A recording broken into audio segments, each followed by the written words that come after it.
नमस्कार, सुप्रभात. मी श्वेता. तुम्ही बघताय TV9 मराठी आणि TV9 मराठीच्या सर्व प्रेक्षकांना 2026 या नवीन वर्षाच्या खूप खूप शुभेच्छा. या बुलेटिनची सुरुवात आपण एका मोठ्या बातमीने करणार आहोत.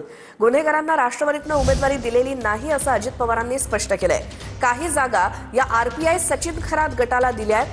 मित्रपक्षांना कुणाला जागा द्याव्यात हा त्यांचा प्रश्न आहे. गजामारणीची पत्नी आणि आंदेकरच्या निवडणूक अर्जावरती अजित पवार यांनी स्पष्टीकरण दिलंय, प्रतिक्रिया दिली. गुन्हेगारांना उमेदवारी तुम्ही दिली असा आरोप होतोय. खरं तर शेवटच्या क्षणी अशा पद्धतीने सगळं दिसलं सर. असं नाहीये. आपण नेहमी तसं म्हणतात. तुम्ही आजपर्यंतच्या सगळ्या निवडणुका आठवा.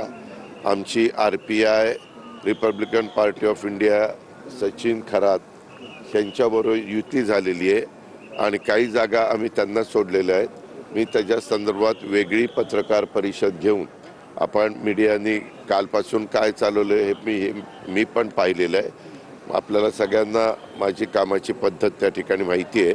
परंतु ज्यांच्याबरोबर आम्ही युती करतो त्यांना काही जागा सोडल्यानंतर त्यांनी तिथं त्या जागा कुणाला द्याव्यात, काय द्याव्यात, कारण आम्ही पत्रकार मित्रांनी पण बघितलं शेवटच्या क्षणापर्यंत 3 वाजेपर्यंत हा AB फॉर्म घेऊन जायचा, तो AB फॉर्म घेऊन जायचा, ह्याला नाकारलं जायचं, त्याला नाकारलं की तो दुसरीकडे जायचा. एवढं सगळं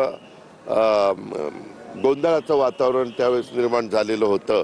गजामारणीच्या पत्नीला उमेदवारी देण्यात आली. जाहीर झाल्या बोलतो. गुन्हेगारांना तुम्ही उमेदवारी दिल्यात. दादांशी मी या विषयावर चर्चा करतो.